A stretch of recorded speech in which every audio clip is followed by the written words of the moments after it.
मैया की नींद में व्यवधान पहुंच रहा है, मुझे शीघ्रता करनी होगी।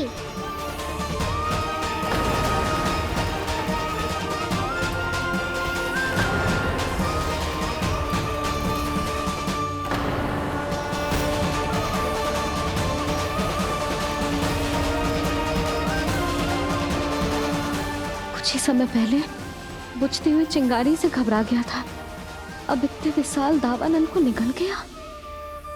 फिर से गड़बड़ कर दी कान्हा ने। समझाया था कोई लीला मत करना, तुम्हारी समस्या और बढ़ जाएगी।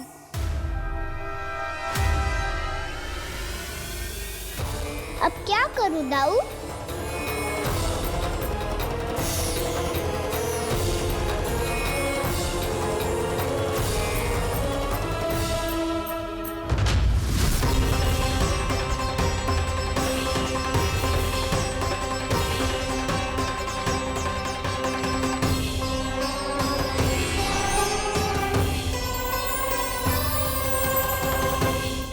जब जब मैं इसे अपने लल्ला के रूप में देखने का प्रयास करती हूँ, मुझे प्रभु दिखते हैं।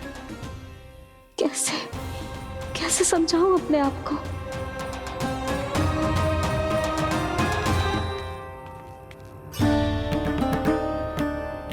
मैया, मुझे पता है आपने कहा था अग्नि के साथ मत ही खेलना, पर अग्नि फैल रही थी। मुझे कछु ना कछु तो करना ही था मैया। क्यों प्रभु, क्यों छीन रहे हो एक मैया से उसकी ममता? मैं आपकी भक्त अवश्य हूँ, पर उसके साथ साथ आपकी मैया भी बने रहना चाहती हूँ। आपको एक मैया बनकर दुलारना चाहती हूँ, फटकारना चाहती हूँ, डांटना चाहती हूँ। तो फिर डांटो ना मैया, फटकार लगाओ, मुझे दंड दो। कैसे कान्हा? तुझे देखते ही मुझे अपने भगवान दिखाई देने लगते हैं। मेरे मन में तेरे प्रति भक्ति के भाव जाग रहे हैं।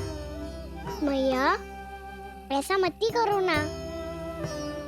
देखो, मैं वही कान्हा हूँ जिसे आप लोरी सुना के सुलाती थी। वही कान्हा हूँ जिसे अपने हाथों से माखन खिलाती थी। मैं वही कान्हा हूँ मैया, जो भूल करता था तो आपकी डांट भी खाता था और आपसे दंड भी पाता था।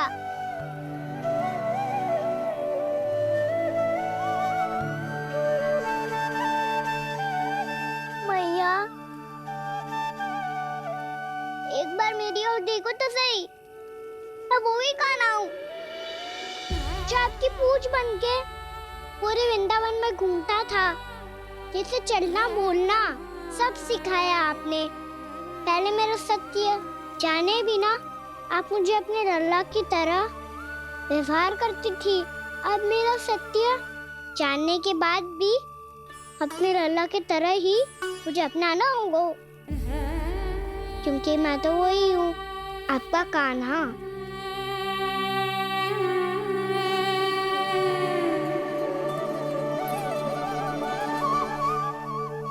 इतना प्यार करते हो तुम मुझसे?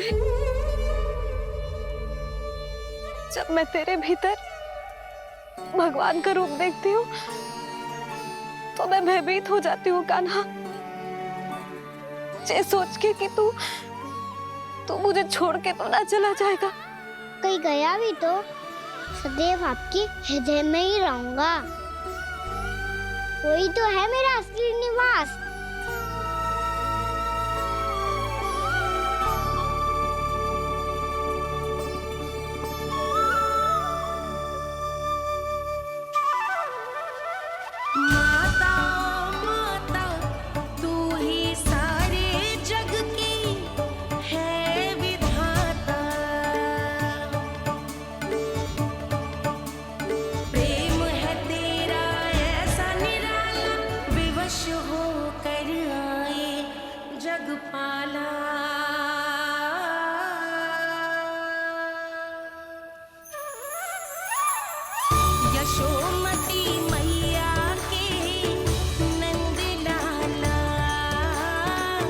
यशो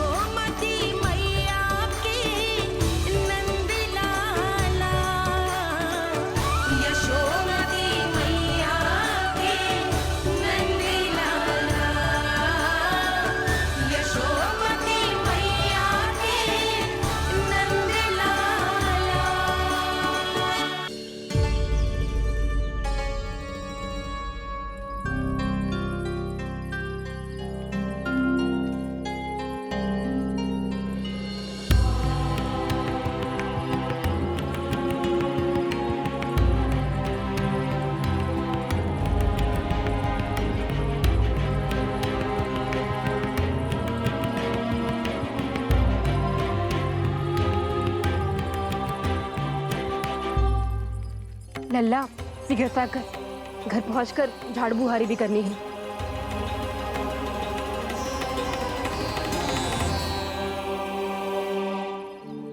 का होगा ये सब ठहर क्यों गए? ये सब क्या होगा?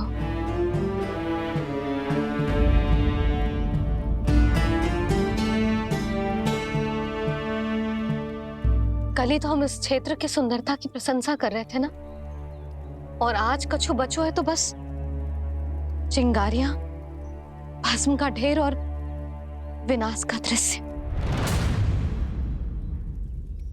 चिंता क्यों करती हो भाभी? जिसने इस वन को हम सबको जलने से बचाए हुए, वही इसे फिर से हरा भरा कर देगा।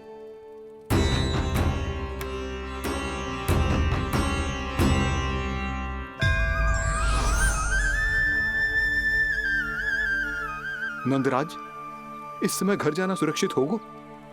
पूरा मार्ग जल गयो है। इन सुलगती चिंगारियों का ताप किसी बालक या वृद्ध के पांव में लग गयो तो?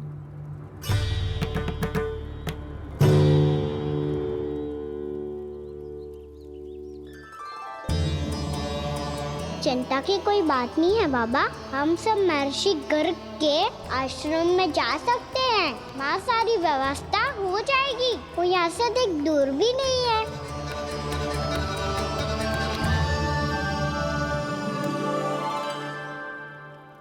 मुझे लगता है कि हम सबको ऋषि गर्ग के आश्रम जाना चाहिए। वहां चलकर कुछ समय उनकी सेवा करेंगे,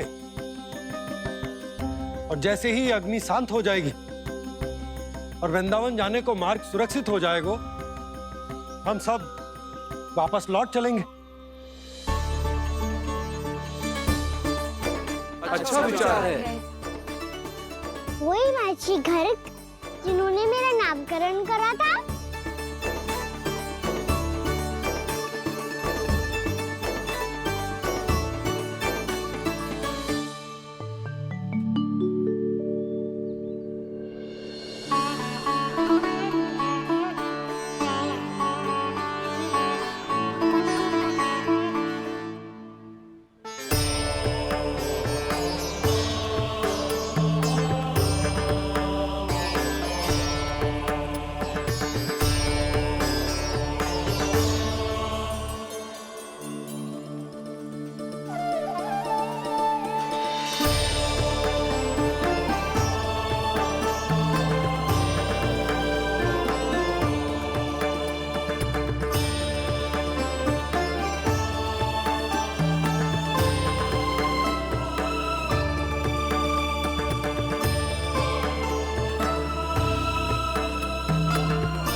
आज से तुम्हें सारा संसार जिस नाम से पहचानेगा, वो नाम है कृष्ण। कृष्ण वो नाम है कृष्ण। कृष्ण वो नाम है कृष्ण। कृष्ण।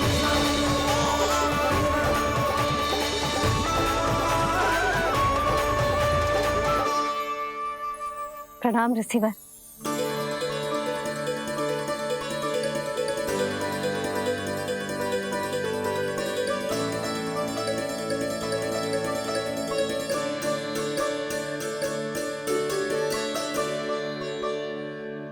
ऋषिवर, आपका स्वास्थ्य ठीक तो है ना? महर्षि को संभालो कान्हा, नहीं तो ये साष्टांग प्रणाम कर देंगे तुम्हें। और तब छोटी बा को तुम्हारे भगवान होने की स्मृति फिर से आ जाएगी।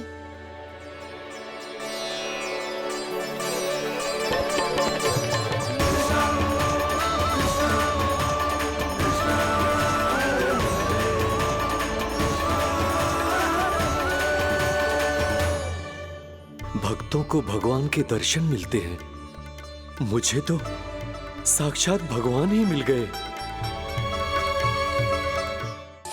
भगवान नहीं, बस आपका शिष्य और ऋषिवर। स्मरण रखिए, भगवान अपने भक्त के घर नहीं आए। आज एक पुत्र अपनी मैया के साथ एक महर्षि के आश्रम आया है।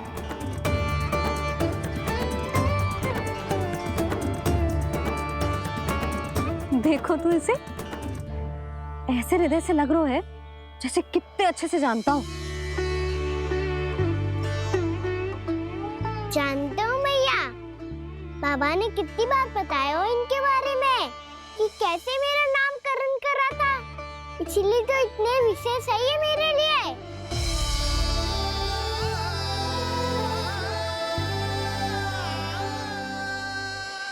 अच्छा ही है कि यशोदा जी भूल रही है कि इसका लल्ला स्वयं श्री नारायण का अवतार है।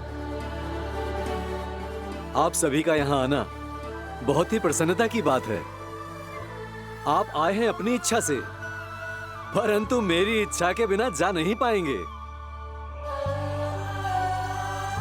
आपके साथ समय बिताने आए महर्षि, इतनी शीघ्र यहाँ से जाएंगे भी ना?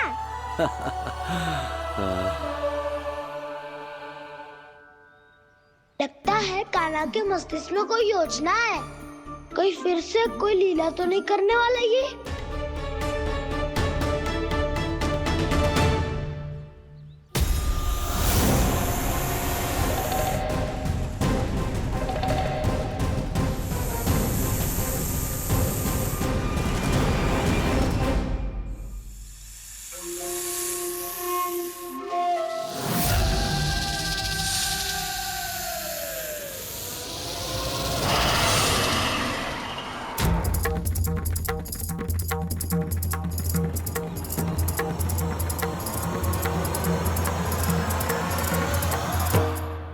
क्या बात है कान्हा, अपने दाऊ को नहीं बताओगे? कौन सी बात दाऊ? चाकचू क्यों तुम कोई विशेष योजना बना रहे हो क्या? मैं कोई विशेष योजना कभी नहीं बताता दाऊ, जो होना होता है वो अपने आप हो जाता है। वैसे दाऊ योजना बनाओ भी क्यों? आज कुछ विशेष थोड़ी ना है।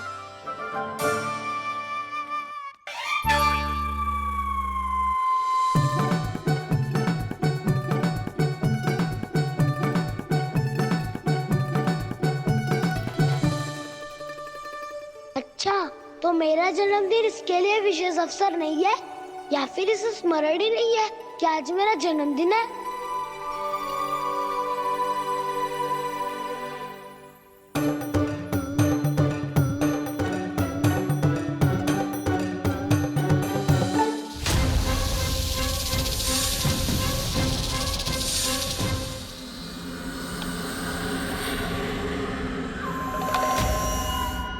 ओहो कान्हा, कितनी दूर फेंक दी, अब जाके लेके आनी पड़ेगी।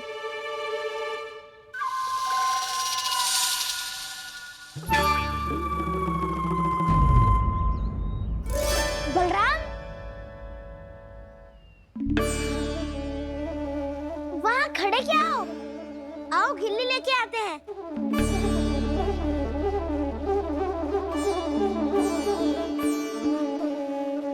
चलो भी।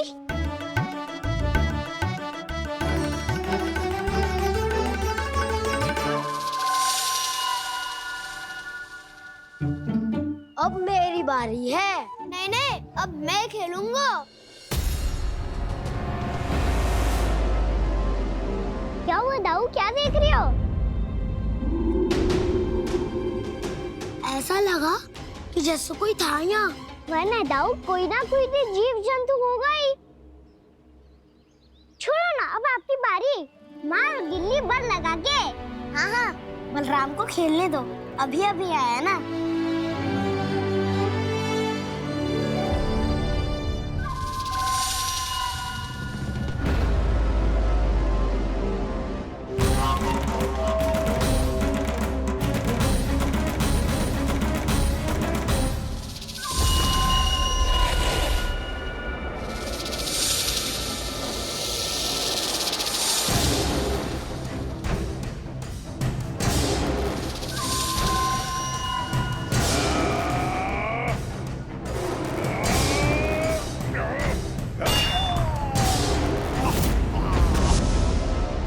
यही हत्या की थी ना उसने मेरे भाई बकासुर की, और वो सारे बालक बड़े चाव से देख रहे थे, प्रशंसा कर रहे थे उस मायावी की।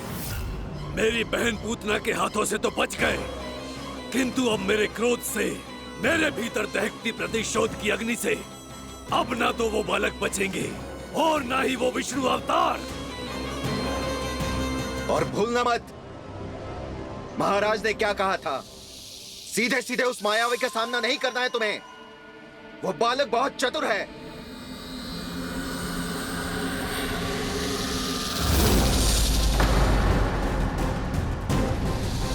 पर है तो एक बालक ही, और एक नन्हा सा बालक क्या हानि पहुंचाएगा मुझ जैसे महाविशाल महाशक्तिशाली अघासुर को।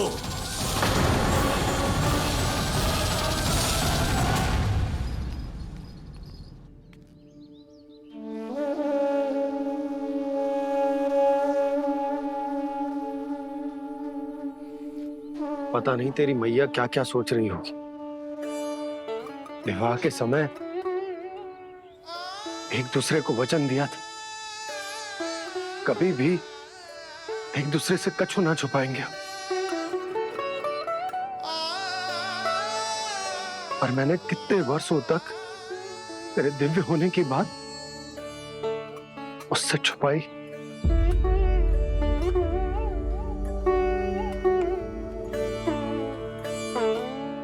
कान्हा, तुमने ही तो कही थी कि मैं तुम्हारा सत्य तुम्हारी मैया को ना बताऊं।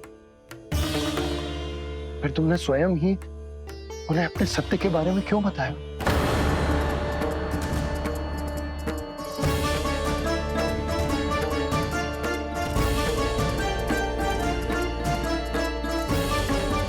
कान्हा, तुमने ही तो कही थी कि मैं तुम्हारा सत्य तुम्हारी मैया को ना बताऊं। फिर तुमने स्वयं ही उन्हें अपने सत्य के बारे में क्यों बताया? दाऊ के मन में यही शंका थी बाबा। उन्हें भी मैंने यही कहा था कि मैया को कभी ना कभी तो मेरा रहस्य पता चलना था। किसी और से जानकारी मिलती तो उन्हें अधिक दुख होता। इसीलिए मुझे लगा अच्छा यही है कि इन्हें मेरा सत्य से मुझसे पता चले। वैसे भी मैया से भेद छुपा के मुझे अच्छा नहीं लगता बाबा। इतने वर्षों में मैं जब जब मैया से कुछ भी छुपाता था तब तक मेरे हृदय को भी पीड़ा होती थी।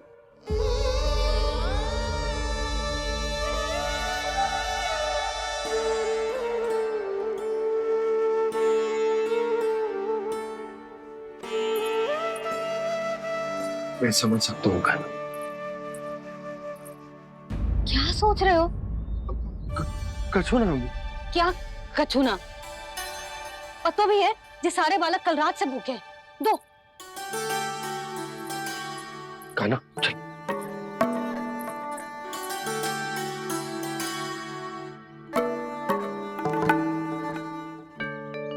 लगता है सब ठीक है। क्या ठीक है? कछु ठीक ना है, बहुत कठिन है। पर मैं प्रयास कर रही हूं कि स्वयं को समझा पाऊं कि मेरा लल्ला मेरे प्रभु श्रीहरि का अवतार है।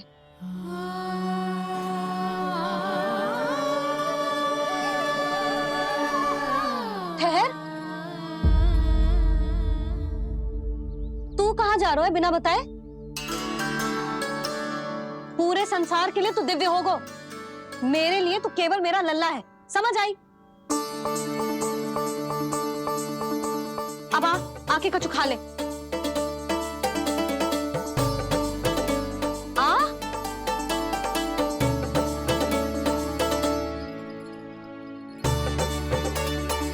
ले खा। पहले आप खाओ मैया। तू खा पहले। मैंने कही ना, तू अब भी मेरा लल्ला ही है जो कल रात से भूखा है। इसीलिए अब चुपचाप खा। और जय मत ही सोचियो कि मैया को सत्य का पता चल गया है तो कछु कहेगी ना। तेरी मैया हूं कान्हा, कस के डांटूंगी और आवश्यकता पड़ी ना तो डांटूंगी भी और दंड भी दूंगी। और फिर भी बात ना मानी तो स्मरण है ना ओखल,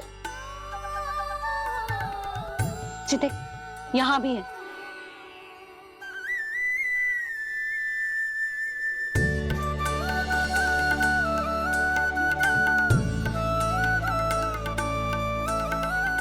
आपकी डांट फटकार और दंड में फूलों से भी अधिक मिठास है भैया।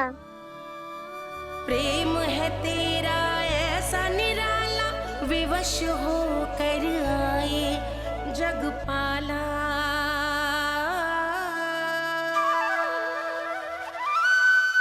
मुझे छोटी सी अनुमति चाहिए। फिर से बन जाना है? फिर से कोई लीला करनी है क्या? हाँ वो बस बस, अधिक बहाने बनाने की आवश्यकता ना है। ठीक है चला जा, पर वन के अधिक भीतर ना जाना, समझ आई?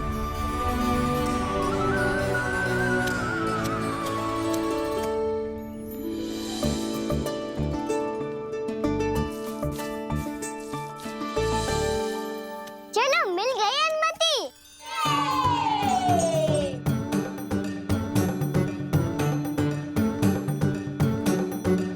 राहु आप ना चलोगे हमारे साथ खेलने? नहीं, तुम जाओ, मुझे पौधा लगाना है। पर क्यों राहु? क्योंकि माँ ने कहा है आज मेरा कहा है कि पौधे लगाने से फल मिलते हैं। पर पौधा तो लगो, फल ना है। इतने शीघ्र फल नहीं आते खाना, कम से कम 1 वर्ष प्रतीक्षा करनी पड़ती है। तो 1 वर्ष के बाद इसी पौधे के नीचे बैठ के फल खाएंगे। आज के विशेष दिन को स्मरण रखना सिखाओ। सब स्मरण रखना, बस अपने दाऊ का जन्मदिन ही भूल जाना तुम। वैसे आज के दिन की एक और विशेष बात है। आज माँ को बनाने की आवश्यकता भी ना पड़ी, उसके बिना ही वन जाने की अनुमति मिल गई। जय हुई ना बात। अब चलो।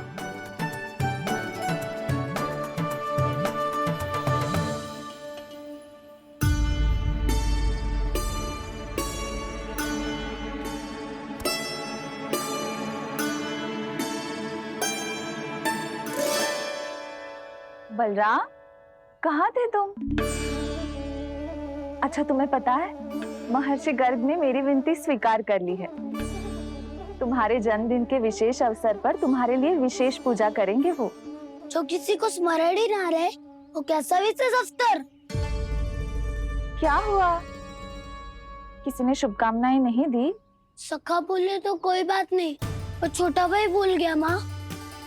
क्या? ये कैसे संभव है? वही तो मैं भी सोच रहा हूँ माँ। पूरे संसार की हर छोटी से छोटी बात जिसे ध्यान रहती है, वो अपने बड़े भाई का जन्मदिन कैसे भूल सकता है? सुनो सुनो सुनो, ये तो अच्छा करो कि तुम सबने से किसी ने भी दाऊ को पता ना चलने दिया कि उनका जन्मदिन हमें स्मरण है। पर अब हमें उनके लिए कुछ ढूंढना होगा। हाँ, हम सबकी ओर से कोई ना कोई विशेष उपहार। तो फिर गौवंश का ध्यान कौन रखेगा? और कौन? तुम। गैया मैया की तो समस्या ना है, पर जब बछड़े मेरे वश में ना आते, इन्हें तो कान्हा ही संभालेगा। अच्छा ठीक है, पर तुम सब जाओ और कुछ अनोखा ढूंढ कर लाओ।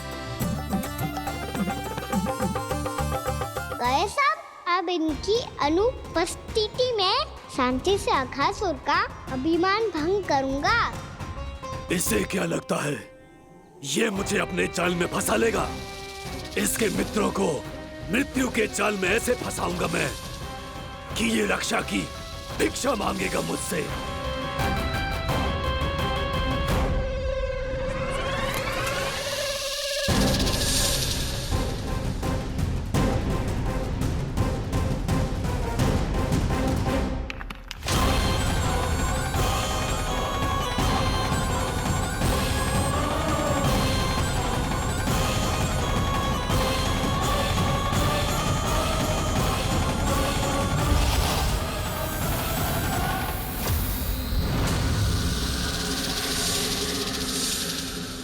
क्या ले चलूं बलराम के लिए जो हो बहुत विशेष।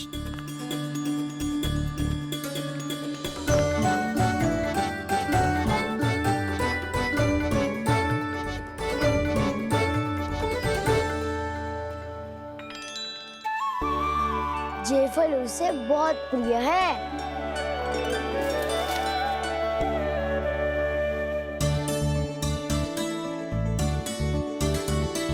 ये पत्थरी के रत्न।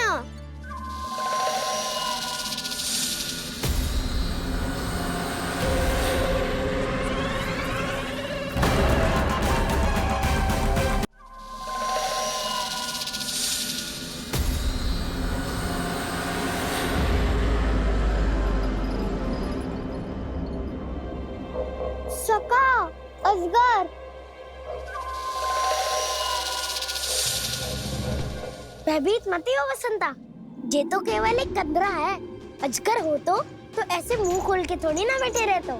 और नहीं तो क्या, पर एक बात तो है, आज तक ऐसा कछु ना देखो। अद्भुत।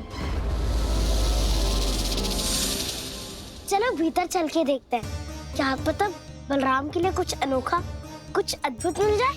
जो गंदरा बाहर से इतनी सुंदर लग रही है, उसके भीतर कछु न कछु सुंदर मिलेगा ही। तो सस्ते में अजगर हुआ तो काना है ना, बच्चा के बाहर निकाल लेंगे, जैसे स्वयं बकासुर के देह से बाहर आया था।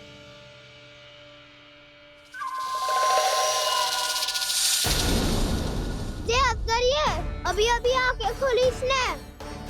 अरे वसंता, तुझे तो हर बात पे कुछ ना कुछ दिख ही जाता है। इसे छोड़कर हम सब भीतर चलते हैं। चलो चलो। अरे मुझे अकेला सुन के कहाँ जा रहे हो?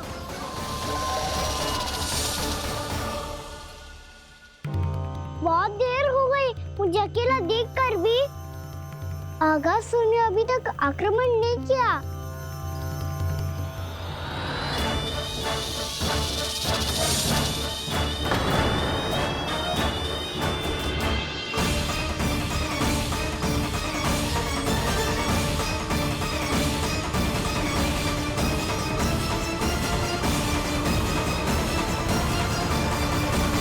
इसने तो उल्टी चाल चल ली। मुझे आघात करने के स्थान पर मेरे सखा को ही नार बना लिया। उसके सखाओं को आहार बना लिया है मैंने। अब उस विष्णु अवतार को इनकी रक्षा करने आना ही पड़ेगा, और तब मैं उसके प्राण लेकर अपना प्रतिशोध पूरा करूंगा। गैया मैया, अपना ध्यान रखना। मुझे सखा को मुक्त कराने जाना होगा।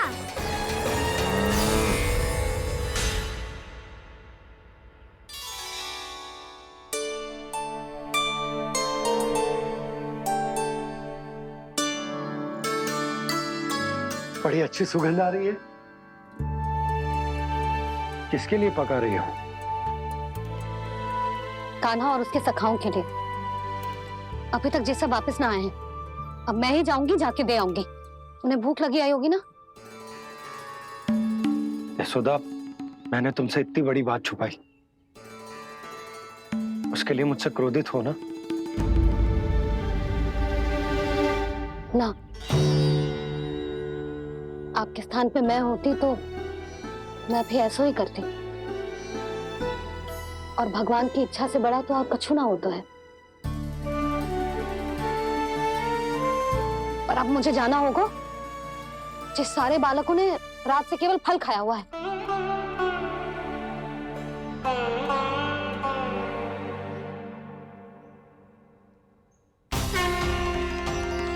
कान्हा, कान्हा, कान्हा,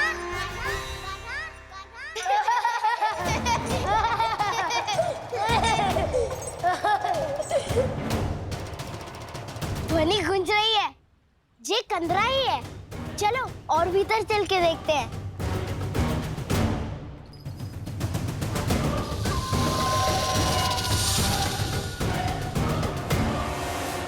इन बालकों ने मेरा कार्य सरल कर दिया।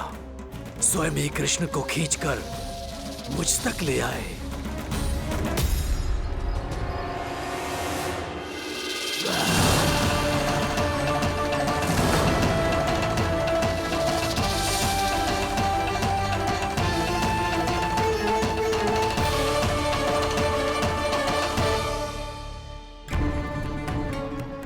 है ये सब? दिखाई नहीं दे रहे। ये यहाँ खड़ा क्यों है?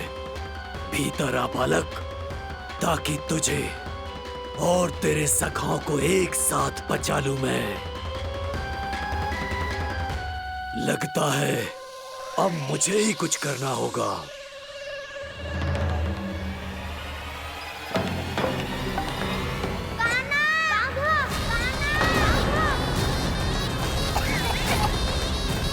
बसंता!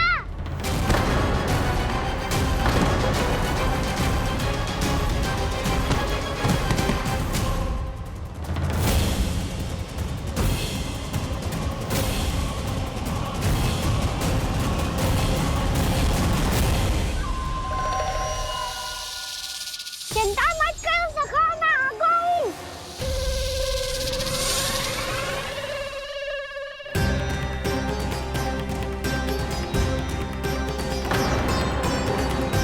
मेरे सखाओं को शिकार बना के तुमने बहुत बड़ा पाप किया अगासुर। अब तुम्हें इसका दंड दूंगा मैं।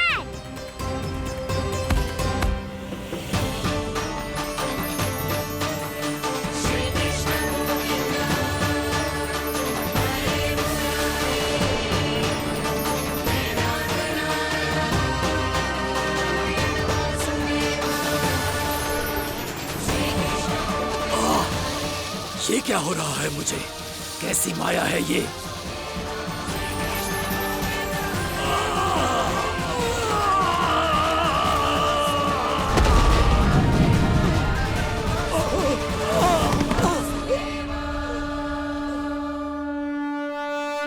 नारायण नारायण।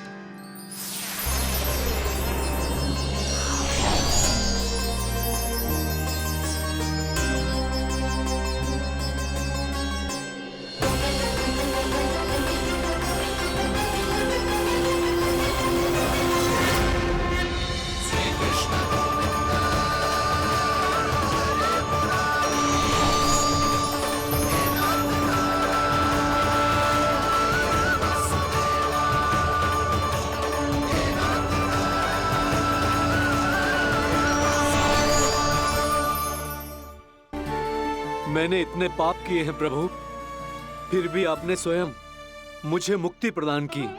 ऐसा सौभाग्य मुझे क्यों मिला प्रभु? ये तो होना ही था अगासुर।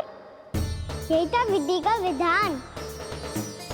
पूर्व जन्म में तुम राक्षस शंखचूड़ के पुत्र थे। युवा थे, बहुत बलवान और कामदेव के समान। आकर्षण होने के कारण बहुत गर्व हो गया था। एक दिन एक बहुत ही ज्ञानी और बलशाली ऋषि उसी नदी में स्नान कर रहे थे, जिसके स्वच्छ जल में स्नान करके तुम अपनी कांति को और भी अधिक बढ़ाने आए थे।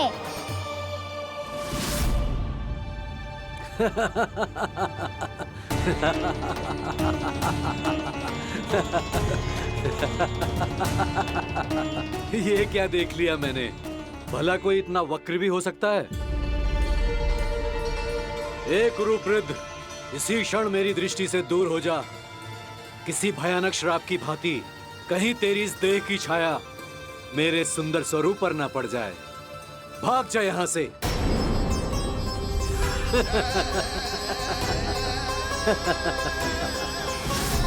अभी भान में आकर तुमने ऋषि अक्षावर का उपहास उड़ाया।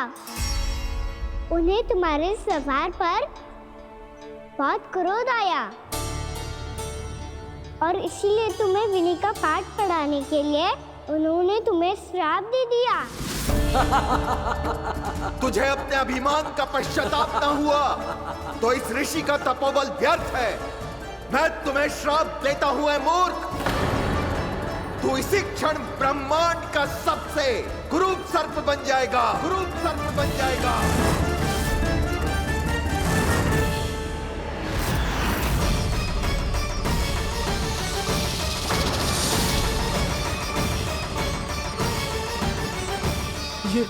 ये क्या हो रहा है मुझे? मेरी त्वचा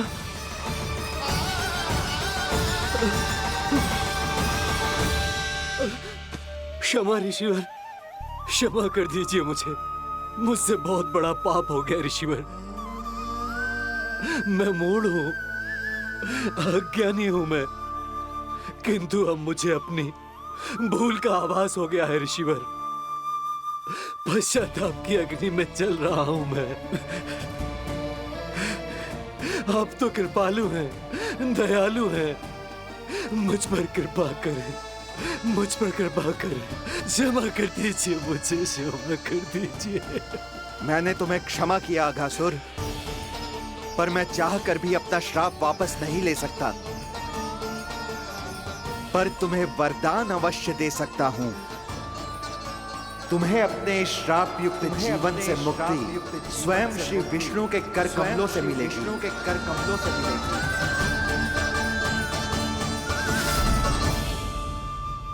आज मैंने उनके माँ ऋषि के इसी वरदान को पूरा किया है। अब तुम भव साग के चक्र से मुक्त हो जाओगे।